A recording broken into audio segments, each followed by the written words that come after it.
Friends, तो आज हम एक बहुत ही महत्वपूर्ण टॉपिक पर चर्चा करने वाले हैं जिसका नाम है भारत का राष्ट्रपति। राष्ट्रपति यानी प्रेसिडेंट, प्रेसिडेंट ऑफ इंडिया। इसका क्या प्रावधान है इनका?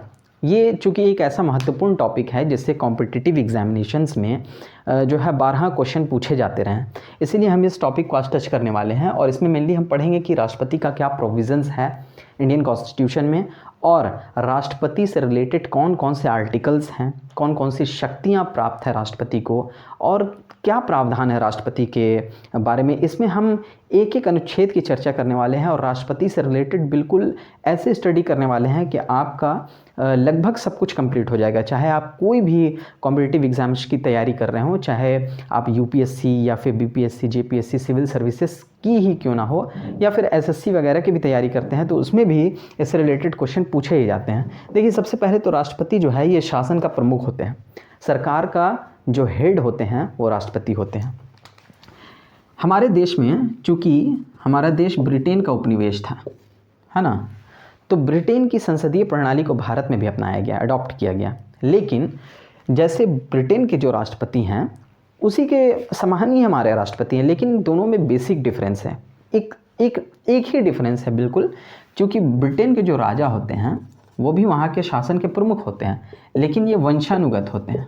ये वंश पर, है ना, वंशानुगत प्रमुख होते हैं, यानी कि इनका चुनाव नहीं होता, बल्कि जब पिताजी मान लीजिए अभी राजा हैं तो फिर उनके बेटे राजा होंगे। लेकिन भारत में इससे थोड़ा सा डिफरेंस है। भारत के जो राष्ट्रपति हैं, है ना, ये जो है इनका चुनाव होता है, और यही प्रावधान क्या कहलाता है? लोकतांत्रिक गणतंत्र। इसे ही हम गणतंत्र कहते हैं, है ना। गणतंत्र किसे कहते हैं? लोकतांत्रिक गणतंत्र। जो कि शासन के प्रमुख हैं, जो भी शासन के प्रमुख है, प्रधान है, उनका चुनाव होता है। वो वंशानुगत वो नहीं होते हैं, बल्कि उनका चुनाव होता है। ठीक है, तो यही बेसिक डिफरेंस है ब्रिटेन के राजा और भारत के राष्ट्रपति में। अब आइए हम देखते हैं कि भारत के राष्ट्रपति से रिलेटेड कौन कौन से प्रोविज़न्स, कौन कौन से आर्टिकल्स हमारे संविधान में जो है दर्ज हैं। तो आर्टिकल 52, यहाँ से भारत के राष्ट्रपति का प्रावधान शुरू होता है भारतीय संविधान में। इस आर्टिकल के तहत ये प्रावधान है कि भारत का एक राष्ट्रपति होगा। भारत का एक राष्ट्रपति होगा। इस अनुच्छेद में सिंपली ये प्रोविज़न है कि इंडियन कॉन्स्टिट्यूशन, इस आर्टिकल में क्या प्रोविज़न है कि भारत का एक राष्ट्रपति होगा, यानी राष्ट्रपति के पद की व्यवस्था की गई है इस आर्टिकल के तहत। ठीक है, इसके बाद article 53, article 54, article 55, article 56, article 57, article 58, 59, 60, 61, 71, 72, ये सब ऐसे आर्टिकल्स हैं जो कि प्रत्यक्ष तौर पर राष्ट्रपति से जुड़े हुए हैं, है ना, प्रत्यक्ष तौर पर राष्ट्रपति से जुड़े हुए हैं। इनका संबंध राष्ट्रपति से, इतने आर्टिकल्स जो आप देख रहे हैं ये भारत के राष्ट्रपति से संबंधित है। और एक चीज़ बता दूं कि ये जो आर्टिकल 52 है ये कि भारतीय संविधान के भाग 5, जिसका नाम है संघ, द यूनियन, इसी के अंतर्गत भारत के राष्ट्रपति का प्रावधान है। भाग 5 जिसका नाम है संघ, द यूनियन, जिसके अंतर्गत आर्टिकल 52 to 151 आता है। ठीक है, तो ये जो भाग है इसी में ये सभी प्रोविज़न्स हैं। तो और भी सिर्फ इतने ही अनुच्छेद नहीं, बहुत ऐसे अनुच्छेद हैं जिनका जो है संबंध राष्ट्रपति से प्रत्यक्ष या अप्रत्यक्ष रूप से है। जैसे फॉर एग्जांपल एक आर्टिकल है 123 क्लॉज ए, ये राष्ट्रपति के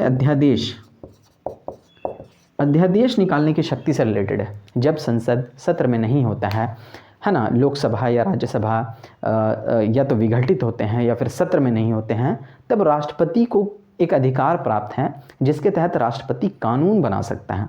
सिर्फ अपने एक अध्यादेश निकालकर जो है कानून बना सकता है, और उस कानून का जो वैलिडिटी है वो संसद के सत्र के प्रारंभ होने के 6 सप्ताह तक रहता है। अगर उस बीच वो कानून पारित नहीं होता है तो जो है वो डिसॉल्व हो जाता है खुद ब खुद। तो अध्यादेश निकालने की शक्ति राष्ट्रपति की शक्ति है, जिसके तहत अध्यादेश निकालने की शक्ति राष्ट्रपति की अध्यादेश निकालने की शक्ति वैसी शक्ति है जब संसद सत्र में नहीं हो और सरकार को कोई कानून लाना हो, बहुत ज़रूरी कानून, तो राष्ट्रपति के एक आदेश से एक कानून बन जाता है जिसका प्रभाव जो है सत्र के प्रारंभ होने के 6 सप्ताह तक रहता है। ठीक है, तो आर्टिकल 52 में हम जान रहे थे कि भारत का एक राष्ट्रपति होगा, यानी भारत के राष्ट्रपति के पद की व्यवस्था की गई है। आर्टिकल 53 में ये प्रावधान है कि संपूर्ण कार्यपालक शक्ति राष्ट्रपति में निहित होगी, है ना। यानी जितना भी सरकार का काम होगा वो सारे पावर्स इंडियन कॉन्स्टिट्यूशन के तहत भारत के राष्ट्रपति में निहित होंगे। वो सारी शक्तियाँ, जो भी भारत सरकार का काम होगा राष्ट्रपति की मंजूरी से या फिर राष्ट्रपति के आदेश से होगा। यानी राष्ट्रपति का जब तक मुहर नहीं लगेगा तब तक वो काम नहीं होगा। संपूर्ण कार्यपालक शक्तियाँ, एग्जीक्यूटिव पावर्स जो हैं वो राष्ट्रपति में निहित होंगी। आर्टिकल 54 में एक निर्वाचक मंडल की व्यवस्था की गई है। निर्वाचक मंडल मिंटू से कि राष्ट्रपति का चुनाव में कौन कौन वोट करेंगे। जैसे विधानसभा, लोकसभा आदि के चुनाव में हम डायरेक्ट वोट करते हैं, क्या राष्ट्रपति के चुनाव में भी हम वोट करते हैं? नहीं। तो राष्ट्रपति के चुनाव में हमारे द्वारा चुने गए प्रतिनिधि वोट करते हैं। वो कौन होते हैं? तो राष्ट्रपति के निर्वाचक मंडल में ये व्यवस्था की गई है कि इसमें लोकसभा प्लस राज्यसभा प्लस राज्यों के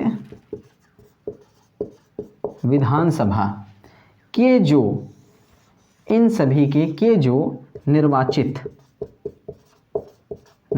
सदस्य होंगे वो ही भाग लेंगे भारत के राष्ट्रपति के चुनाव में, अकॉर्डिंग टू आर्टिकल 54। आर्टिकल 54 में यही व्यवस्था है कि जो लोकसभा, राज्यसभा, राज्यों के विधानसभाओं के निर्वाचित क्यों?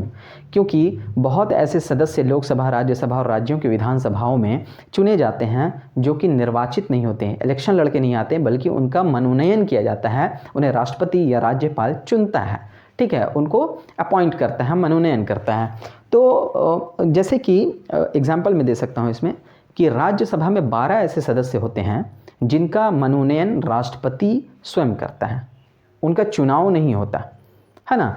तो वे सदस्य जो है राष्ट्रपति के चुनाव में भाग नहीं लेते हैं। केवल वही सदस्य लेते हैं जो बिल्कुल चुनाव जीत करके आए हों, है ना। जनप्रतिनिधि जो है, जो कि चुनाव डायरेक्टली जीत करके आते हैं, वही भाग लेते हैं। देखिए हमारे संविधान में जो मनोनीत सदस्यों का प्रावधान था, है ना, जैसे लोकसभा में 2 सदस्य और सभी विधानसभाओं में 1-1 सदस्य एंग्लो इंडियन चुने जाते थे। लेकिन ये प्रावधान जो है 104th अमेंडमेंट, 104वें संविधान संशोधन के द्वारा वो प्रावधान समाप्त कर दिया गया। तो वो जो मनोनीत सदस्य थे वो राष्ट्रपति के चुनाव में भाग नहीं लेते थे। अभी भी जो 12 सदस्यों का प्रावधान मौजूद है भारतीय संविधान में, मनोनयन उनका किया जाता है राष्ट्रपति के द्वारा, वो सदस्य राष्ट्रपति के चुनाव में भाग नहीं लेते हैं, केवल निर्वाचित सदस्य ही भाग लेते हैं। ये हो गया आर्टिकल 54। आर्टिकल 55 क्या है? आर्टिकल 55 में राष्ट्रपति के निर्वाचन की रीति है, रीति या पद्धति, यानी राष्ट्रपति के चुनाव की क्या जो है प्रोसेस है, कौन सी पद्धति है ना, कौन सी रीति है, उसका प्रावधान है। और इस आर्टिकल के तहत जो है ये व्यवस्था की गई है कि राष्ट्रपति के चुनाव में सभी राज्यों के विधानसभाओं के सदस्यों का और संसद के सदस्यों का जो वोट है वो बिल्कुल इक्वल लगभग बना हुआ रहे। इसके लिए राष्ट्रपति के चुनाव में विधायक के और सांसद के मत का मूल्य निकाला जाता है। इस पद्धति को कहते हैं एकल संक्रमणीय मत पद्धति, है ना। एकल संक्रमणीय मत पद्धति के आनुपातिक प्रतिनिधित्व के आधार पर। तो देखिए इसको हम समझने की कोशिश करते हैं। ये जो एकल संक्रमणीय मत पद्धति है, तो एकल संक्रमणीय का मतलब है कि यहाँ पे जो राष्ट्रपति का चुनाव होता है उसमें वरीयता क्रम होता है। जैसे 5 सदस्य हैं मान लीजिए 5, तो हमें वहाँ पे वरीयता क्रम देना पड़ता है।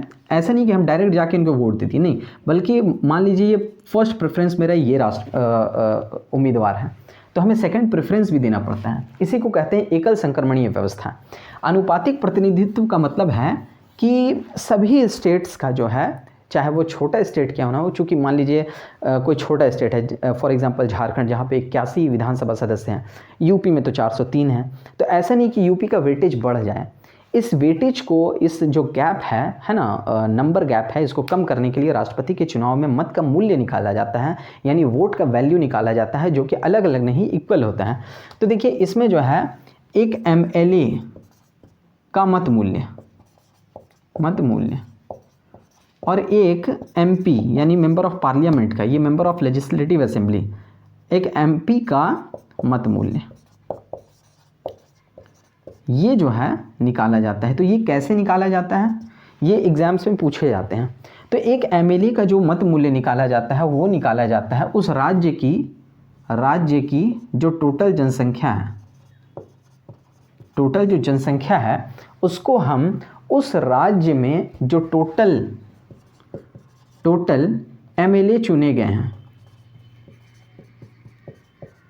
संख्या से भाग देते हैं, तो एक विधायक का मत मूल्य निकलता है, यानी वोट का वैल्यू निकलता है।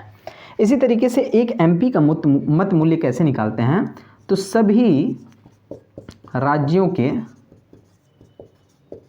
विधानसभा के सभी सदस्यों के, है ना, मत मूल्य का योग, और इसको जब हम डिवाइड करते हैं, हाँ इसके साथ एक चीज़ याद रखिएगा कि इसके डिवाइड बाय 1000 करते हैं, है ना, तब ये जाकर निकलता है।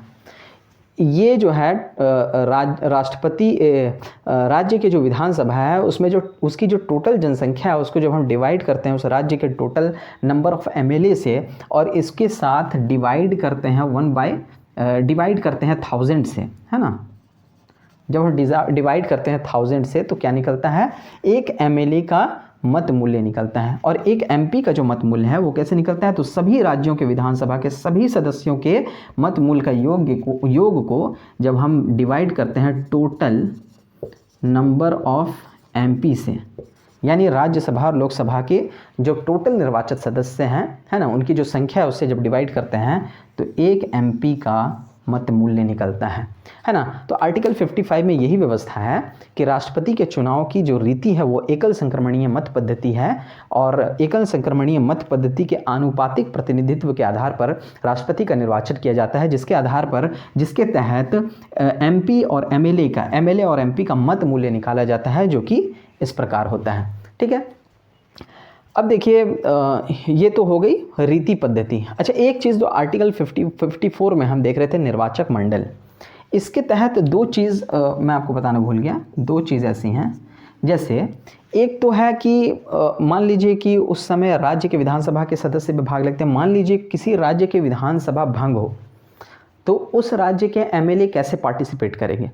तो 11वें संविधान संशोधन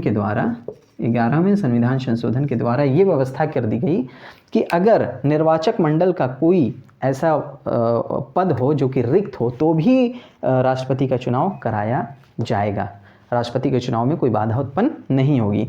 एक और आर्टिकल है जो कि संविधान संशोधन है, 70वां संविधान संशोधन। इस संविधान संशोधन के तहत ये व्यवस्था की गई है कि यूनियन टेरिटरीज़ के सदस्यों को भी जो है राष्ट्रपति के चुनाव में शामिल किया जाएगा।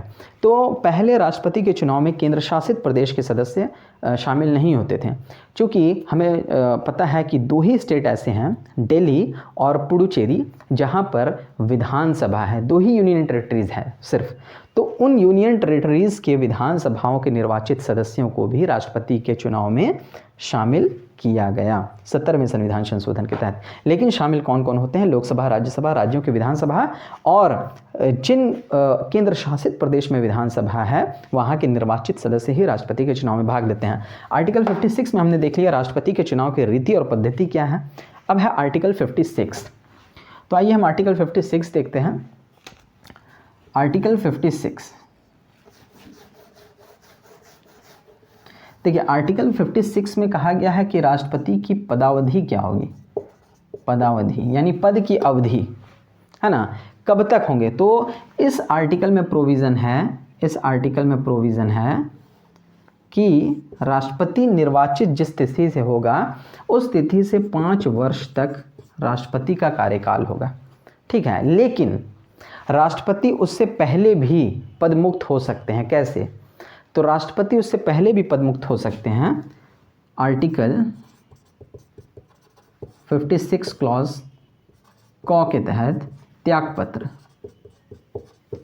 त्यागपत्र के द्वारा, और आर्टिकल 56 क्लॉज ख के तहत महाभियोग के द्वारा। तो देखिए ये जो आप देख रहे हैं आर्टिकल 56 क, आर्टिकल 56 ख, है ना, ये 56 का ही 2 पार्ट है। तो आर्टिकल 56 का क के तहत जो है ये व्यवस्था है। 56 में तो ये व्यवस्था है कि 5 वर्ष तक होगी, लेकिन 5 वर्ष से पहले कैसे, अगर राष्ट्रपति चाहें तो त्यागपत्र दे सकते हैं उपराष्ट्रपति को। राष्ट्रपति अपना त्यागपत्र सौंपेंगे उपराष्ट्रपति को, और उपराष्ट्रपति इसकी सूचना लोकसभा अध्यक्ष को देंगे। दूसरी व्यवस्था है कि राष्ट्रपति 5 साल के लिए तो चुने गए, संविधान में प्रावधान है, उससे पहले वो या तो त्यागपत्र दे करके स्वयं हट सकते हैं। लेकिन अगर वो स्वयं नहीं हट रहे हैं और उनको हटाना है तो इसकी एक व्यवस्था है। इसकी व्यवस्था को कहते हैं महाभियोग, जिसका उल्लेख आर्टिकल 56 ख में है। महाभियोग के तहत संसद में जो है एक प्रस्ताव ला करके और बहुमत से पारित करके राष्ट्रपति को हटाया जा सकता है। ये महाभियोग का जो प्रावधान है वो आर्टिकल 61 में है। ये जो महाभियोग का प्रावधान है वो महाभियोग का प्रावधान तो 56 क में है, लेकिन जो महाभियोग की प्रक्रिया है वो 61 में है। 61 में हम पढ़ेंगे कि महाभियोग की क्या प्रक्रिया, हम देख ही लेते हैं, है ना। तो महाभियोग की क्या प्रक्रिया है?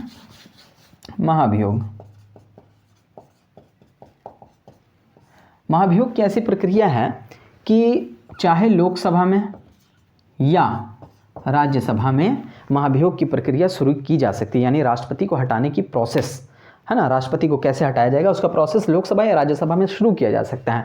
लेकिन ऐसे प्रस्ताव को लाने के लिए जिस सदन में लाया जा रहा है प्रस्ताव, उस सदन के 1/4 या तो लोकसभा या तो राज्यसभा, जिस भी सदन में लाया जा रहा है उस सदन के संख्या के 1/4 सदस्यों का समर्थन होना चाहिए। 1/4 सदस्य अगर इस बात पर एग्री हैं कि हाँ राष्ट्रपति को हटाने का प्रस्ताव लाया जाए, तो 1/4 सदस्य के हस्ताक्षर के साथ उस प्रस्ताव को उस सदन में प्रस्तुत किया जा सकेगा।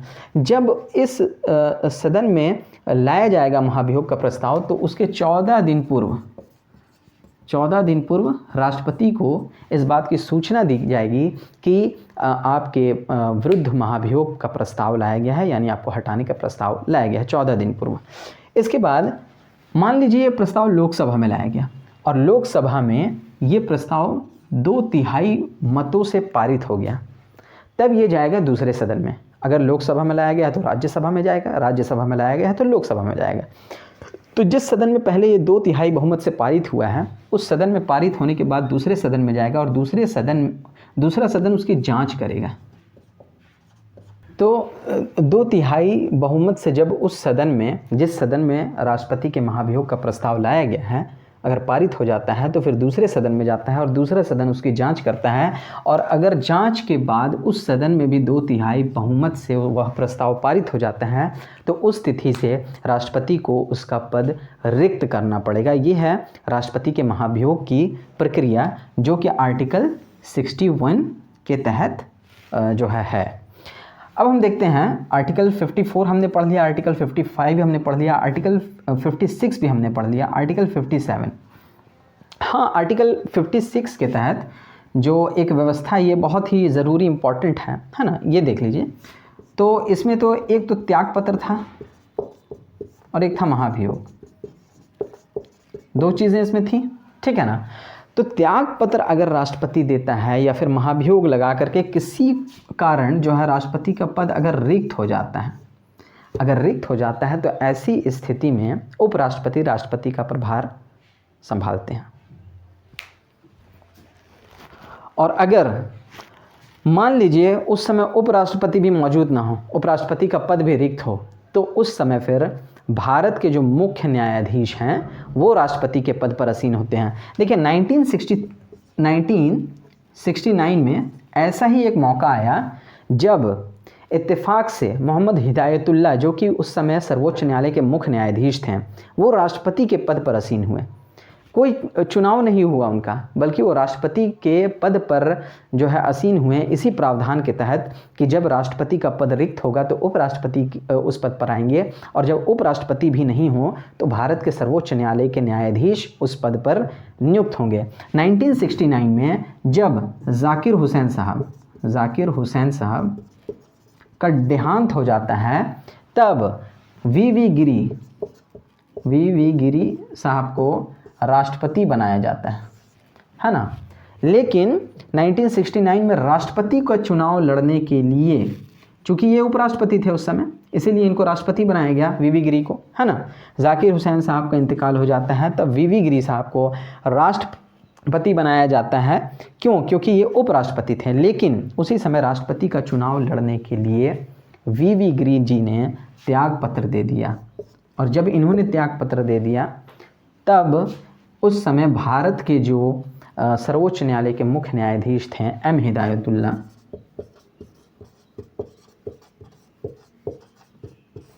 इनको राष्ट्रपति बनाया गया। ठीक है, तो ये फंक्शन जो है, ये याद रखिएगा कि ये भारत के एकमात्र ऐसे न्यायाधीश थे, है ना, जिनको राष्ट्रपति बनाया गया, है ना। किस लिए बनाया गया? क्योंकि जब 1969 में जाकिर हुसैन साहब का देहांत हो गया तो वी गिरी, जो कि उस समय उपराष्ट्रपति थे, ये उपराष्ट्रपति थे, इसलिए इनको राष्ट्रपति बनाया गया। लेकिन चुनाव लड़ने के लिए, राष्ट्रपति का चुनाव लड़ने के लिए इन्होंने त्यागपत्र दे दिया। तब उस समय के मौजूदा जो सर्वोच्च न्यायालय के मुख्य न्यायाधीश थे मोहम्मद हिदायतुल्लाह, इन्हें जो है राष्ट्रपति बनाया गया। ठीक है, इसके साथ ही 56 आर्टिकल 56 जो है समाप्त। आर्टिकल 57 में क्या है? पुनर्निर्वाचन की पात्रता। पुनर्निर्वाचन, राष्ट्रपति के पुनर्निर्वाचन की पात्रता से संबंधित प्रावधान आर्टिकल 57 में है। इसमें यह प्रावधान है कि राष्ट्रपति दूसरी बार भी चुनाव लड़ सकता है। एक बार राष्ट्रपति अगर रह लिया है तो दोबारा भी वो चुनाव लड़ सकता है, ये प्रावधान है। आर्टिकल 58 में योग्यता है। राष्ट्रपति के जो है, राष्ट्रपति बनने के लिए क्या क्या योग्यताएं होनी चाहिए?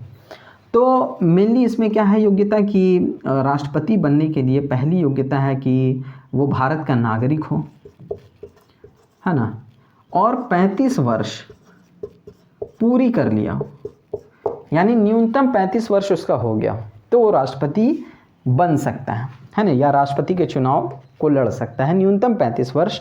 और एक है कि किसी लाभ के पद पर ना हो, है ना, पागल या दिवालिया घोषित ना किया गया हो, एक्सेट्रा।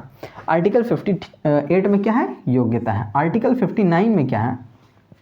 आर्टिकल 59 में शर्तें हैं, राष्ट्रपति से संबंधित कुछ शर्तें हैं। क्या शर्तें हैं? कि राष्ट्रपति अगर निर्वाचित हो जाता है कोई व्यक्ति, तो वो संसद या विधानसभा का सदस्य नहीं हो सकता।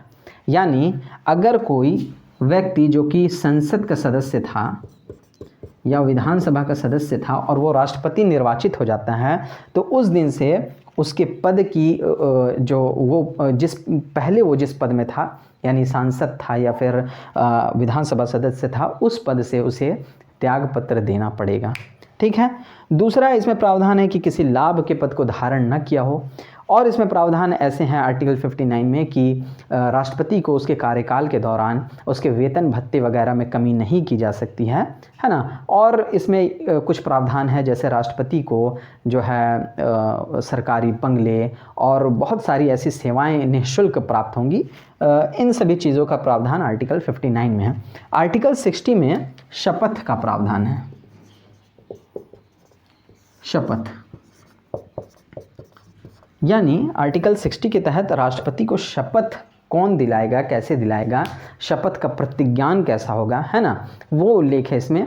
तो आर्टिकल 60 के तहत जो राष्ट्रपति को शपथ दिलाएगा वो सुप्रीम कोर्ट का चीफ, जो सुप्रीम कोर्ट के चीफ जस्टिस होंगे वो राष्ट्रपति को शपथ दिलाएंगे। अगर उस समय चीफ जस्टिस ना हो तो कोई वरीय न्यायाधीश उन्हें शपथ दिलाएंगे। तो ये जो है प्रावधान आर्टिकल 60 में। आर्टिकल 60 के तहत भारत के राष्ट्रपति को भारत का मुख्य न्यायाधीश शपथ दिलाएगा। अगर वो मौजूद ना हो तो कोई वरीय न्यायाधीश उन्हें शपथ दिलाएगा। राष्ट्रपति के शपथ जो है प्रधानमंत्री और अन्य मंत्रियों के शपथ से थोड़ा सा डिफरेंस है। जैसे राष्ट्रपति अपने शपथ में ये भी जो है प्रतिज्ञा करता है कि मैं भारत के संविधान की संरक्षण परिरक्षण करूंगा और भारत के संविधान और विधि की संरक्षण करूंगा। ये शपथ भी साथ में भारत का राष्ट्रपति लेता है। आर्टिकल 61 हमने देख लिया। आर्टिकल 61 के तहत क्या है, महाभियोग की प्रक्रिया है। राष्ट्रपति पर महाभियोग लगाने की जो प्रक्रिया है वो अमेरिकी संविधान से ली गई है। जो महाभियोग की प्रक्रिया है अमेरिकी कॉन्स्टिट्यूशन से ली गई है। और राष्ट्रपति के जो निर्वाचक मंडल यानी राष्ट्रपति के जो चुनाव की प्रक्रिया है, राष्ट्रपति की जो निर्वाचन की प्रक्रिया है वो आयरलैंड के संविधान से लिया गया है। ठीक है। अब एक आर्टिकल है आर्टिकल 71। तो आर्टिकल 71 में ये प्रावधान है कि राष्ट्रपति या उपराष्ट्रपति से रिलेटेड अगर कोई विवाद हो जाता है तो उसकी जांच